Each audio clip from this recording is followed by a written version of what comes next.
ఎందుకో దేవుడు చెప్తూ ఉన్నాడు ఈరోజు. అదేంటంటే, నేను అడరేషన్ షాప్లో కూర్చొని ప్రేయర్ చేస్తూ ఉంటే ప్రేయర్ చేయబుద్ధి కావట్లేదు, ప్రార్థన చేయబుద్ధి కావట్లేదు. నేను అనుకున్నాను, ఏంటి ప్రార్థన చేయబుద్ధి కావట్లేదు అని. బద్ధకంగా ఉంది, నిద్ర వస్తుంది. నిద్రపోయాను మంచిగానే. నైట్ కూడా 3 AM కూడా నేను జాయిన్ అవ్వలేదు. నిద్రపోయాను. ఆయన కూడా అడరేషన్ షాపులకు వెళ్ళాను, మాస్కి వెళ్ళాను, ఆయన కూడా నిద్ర వస్తుంది. అంటే ఇక్కడ కారణం ఏంటంటే, ఒకటి సాతాను అని మనం డైరెక్ట్గా చెప్పేస్తామని. నో, సాతాను కాదు అది, అది మన అవిధేయత. ఇప్పుడు మనం ఏమంటామంటే, సాతాను వచ్చి నా పక్కన కూర్చుంది అందుకే నేను నిద్రపోయాను అంటాము. బైబిల్ పట్టుకున్నప్పుడు సాతాను నీ పక్కనే కూర్చునే అవకాశమే లేదు. ఎందుకంటే పరిశుద్ధమైన వాక్యం నీ చేతిలో ఉందంటే సజీవమైన దేవుడు నీలో ఉన్నాడు, నీ చేతిలో కాదు నీలో ఉన్నాడు. ఎలా అంటే దివ్యసప్రసాద నాదుడి ద్వారా. కాబట్టి వాడికి కూడా భయమే, సాతానికి కూడా, నీ పక్కకి నా పక్కకి వచ్చి కూర్చోాలంటే. కాకపోతే ఈ రోజులలో నిన్న డివైన్ యూకేలో కూడా నేను విన్నానండి. అంటే నేను కరెక్ట్గా ఎంత మటుకు నాకు గుర్తుందో తెలియదు కానివ్వండి, అన్ని డివైన్ యూకేలోనే మరి నేను ఎక్కడో విన్నాను, ఈరోజు పొద్దున అనుకుంటా వాక్యము ఎవరో చెప్తుంటే విన్నాను. అదేంటంటే, సాతాను ఉన్నా లేకపోయినా సాతాన్ని మనం బ్లేమ్ చేస్తున్నామట, దేవుణ్ణి కాదు, సాతాన్ని కూడా. సాతాను వచ్చాడు, నా దగ్గర ఉన్నాడు, బ్లాక్ మ్యాజిక్ జరుగుతున్నాయి, ఇంకా నేను చచ్చిపోతాను, వాళ్ళు ఇట్లున్నారు వీళ్ళు అట్లున్నారు అంటున్నాను చూడండి. అవన్నీ అబద్ధాలే అండి. ఎందుకంటే అబద్ధాలను ఎందుకంటున్నాను వినండి. అబద్ధికుడి పేరు ఏంటి అంటే సాతాను. కాబట్టి ఆ సాతాను మనల్ని ఏమీ చేయలేడు. దేవుడు మనకి అధికారాన్ని ఇచ్చాడు. అభిషక్తుల మధ్యస్థ ప్రార్థన ద్వారా ప్రతి దివ్య బలి పూజలో వాళ్ళు ఎప్పుడైతే మన పాపాలని సమర్పిస్తున్నారో దేవుడు మనకి ఆ యొక్క గొప్ప కృపనిచ్చాడు. అదేంటంటే, ఇదిగో మికాయిలు ప్రార్థన చేసినప్పుడు మనం చేయట్లేమా అండి, యేసు నామంలో నా పాదాల క్రింద సాతాను తొక్కబడును గాక, ఆమేన్, హల్లెలూయా. అంటే అదేంటంటే అనారోగ్యమైన, అప్పుబాధనైనా, ఇంకేవైనా ఇది మనకి తెలియనివ్వట్లేడు సాతాను. మనలో శక్తి ఉందని, యేసునామానికి శక్తి ఉందని, మన మీద అడిగిన ఇస్తాడని మనకి తెలియనియకుండా మనల్ని మెస్మరైజ్ చేస్తున్నాడు.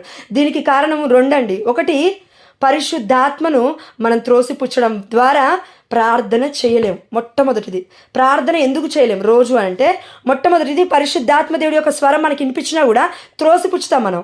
ఇంకా నాకు చెప్పట్లేదులే, ఇది కాదులే, నేను టీవీ చూస్తా, సీరియల్ చూస్తా, లేకపోతే బయటికి వెళ్తా, లేకపోతే వాళ్ళతో ముచ్చట్లు పెడతా, వీళ్ళతో ముచ్చట్లు పెడతా అంటారు చూడండి. ఇది అవిధేయత అంటారు. దేవుడికి ఇష్టం లేని పని ఇది, చాలా ఘోరమైన పని ఇది. రెండవది, ప్రార్థన చేయబుద్ధి కావట్లేదంటే దానికి అర్థం ఏంటంటే, మొట్టమొదటిది ఏమన్నాం, పరిశుద్ధాత్మను త్రోసిపుచ్చడం. దేవుడి గ్రేస్, దేవుడి కృప వల్ల పిలుస్తున్నప్పటికీ మనం వినమండి, అది మన పరిశుద్ధత కాదు. కానీ రెండవది ఏంటంటే పాపము. కరెక్ట్గా వినాలి వాక్యము. పాపము మొట్టమొదటిది. పరిశుద్ధాత్మ దేవుడి కృప వల్ల, దేవుడి అనుగ్రహం వల్ల మనందరికీ, ఎంత పాపాత్ముడికైనా, ఎంత శాపగ్రస్తుడికైనా దేవుడి యొక్క కృప ఉంది కాబట్టి స్వరం వినగలుగుతాం మనం, దేవుడి స్వరము. కానీ మనం త్రోసిపుస్తున్నాం. ఇది క్లియరా? ఓకే. రెండవది, పాప జీవితం వల్ల, పాపంలో జీవిస్తున్న మనకి పరిశుద్ధాత్మ దేవుడు మనలో ఉండి ప్రార్థిస్తుంటే ప్రార్థనలో ఉండలేం. మీరు అబ్జర్వ్ చేయండి, కరెక్ట్గా ప్రార్థన చేయబుద్ధి అవుతుంటుంది, వెళ్ళి కూర్చుంటాం, వద్దులే, టీ గుర్తొస్తుంటుంది మనకి, కాఫీ గుర్తొస్తుంటుంది మనకి, లేకపోతే ఈరోజు చికెనా మటనా, లేకపోతే ఇంకా ఏదైనా బిర్యానీ ఉందా, లేకపోతే ఇంకేదన్నా అనే ఆలోచనలు అనమాట. నేను ఎందుకు ఇవి చెప్తున్నా అంటే అండి, నేను ఎక్స్పీరియన్స్ చేశాను. అడరేషన్ షాపులో కూర్చున్నప్పుడు నాకు ఈ తలంపులు వచ్చాయి. మనలో చాలామందికి ప్రార్థన చేయాలని ఉంది కానీ చేయలేకపోతున్నాం, వాక్యం చదవాలని ఉంది కానీ చదవలేకపోతున్నాం, అన్నీ అనిపిస్తున్నాయి కానీ చేయలేకపోతున్నాం. దానికి కారణం 2. మొట్టమొదటిది పరిశుద్ధాత్ముడి యొక్క స్వరం ప్రతి ఒక్కరం వినగలుగుతాం దేవుడి కృప వల్ల, కానీ త్రోసిపుచ్చడం, ఇది ఒకటి అవిధేయత. 2, పాప జీవితం మనలో ఉండడం వల్ల ఎంత ప్రార్థిద్దామన్నా కూడా మనం వెళ్ళం అక్కడి వరకు, ఎంత వాక్యం చదువుదాం అన్నా కూడా వెళ్ళం అక్కడి వరకు. ఎందుకంటే ఇంట్రెస్ట్ ఉండదు. ఇంట్రెస్ట్ లేకపోవడం అంటే చదవాలా, అబ్బా వద్దులే. అదే ఒకవేళ పునీతులు ఉన్నారు అనుకోండి, ఫర్ ఎగ్జాంపుల్, పునీతులు ఎందుకు పునీతులుగా పిలువబడుతున్నారంటే వాళ్ళు 24 గంటలు పవిత్రమైన కార్యాలు చేయడానికి వారు పరితపిస్తూ ఉండేవాళ్ళు అనమాట. కాబట్టి అంత పవిత్రంగా మనం జీవించలేకపోయినా దేవుడి మహిమార్థమే మనం జీవించాలి. కాబట్టి ఇదిగో వాక్యం సెలవిస్తుంది, సొలొమోను జ్ఞానగ్రంథం 6:10 అనుకుంటా అండి, పవిత్ర కార్యములను పవిత్రముగా నిర్వహించువారు పవిత్రులుగా ఎంచబడతారు. చూడండి దేవుడి వాక్యం ఎంత క్లియర్గా సెలవిస్తుందో. ఈ ప్రార్థన కూడా పవిత్రమైన కార్యమే. వాక్యం వినడం కూడా, దేవుడు మన మధ్యలోకి వస్తున్నాడు, పవిత్రమైన కార్యము. దివ్య బలి పూజకి వెళ్ళడం అంతకన్నా గొప్ప కార్యం, గొప్ప గొప్ప గొప్ప కార్యము. కాబట్టి మనము ప్రార్థనలో జాయిన్ అవ్వలేకపోతున్నామంటే మనం డిసిజన్ తీసుకోవాల్సింది ఏంటంటే, ఎట్టి పరిస్థితుల్లో ఈ రోజులు నేను ప్రార్థనలో జాయిన్ అవుతాను, నువ్వేమన్నా చేసుకో సాతానని వాడికి చెప్పాలి, బుద్ధి చెప్పాలి అబద్ధికుడికి మనం. కాబట్టి దయచేసి మనలో నెగిటివిటీ, చాతబడులని, ఇదని, మాంత్రిక శక్తులని మీరు హైలైట్ చేయకండి. వాటిని, సాతాన్ని హైలైట్ చేసిన రోజులు దేవుడి శక్తి నీకు నాకు అర్థం కాదు. దేవుడి శక్తిలే బట్టు. ఇదిగో యోహాను సువార్త 14:14 దేవుడు చెప్తున్నాడు, నా పేరిట మీరు ఏది అడిగినా తండ్రిని ఇదిగో ఇస్తాడు. మీరు ప్రతి వాగ్దానికి ముందు ఈ వాగ్దాన్ని గుర్తుపెట్టుకోండి. యోహాను సువార్త 14:14 స్టార్ట్ చేసి పరిశుద్ధాత్మ దేవా అని మీరు ఇన్వైట్ చేసి ప్రార్థించుకోండి. ఓకేనా? అన్నయ్య జాయిన్ అయినారు కాబట్టి నేను ముగిస్తూ ఉన్నాను. పరిశుద్ధుడా, ప్రేమగలిగిన తండ్రి, మాకు నా తండ్రి ప్రార్థన చేయబుద్ధి కావట్లేదు. కారణాలు 2. పరిశుద్ధాత్మ దేవుడి కృప వల్ల మేము స్వరం వింటున్నప్పటికీ నీది చెయ్యమ్మా ప్రార్థన, నీ కుటుంబం కోసం చేయమ్మా, నీ అభివృద్ధి కోసం చేయమ్మా అన్నప్పటికీ మేము త్రోసిపుచ్చుతున్నాము తండ్రి, ఆర్పేస్తున్నాము ఆత్మదేవుణ్ణి.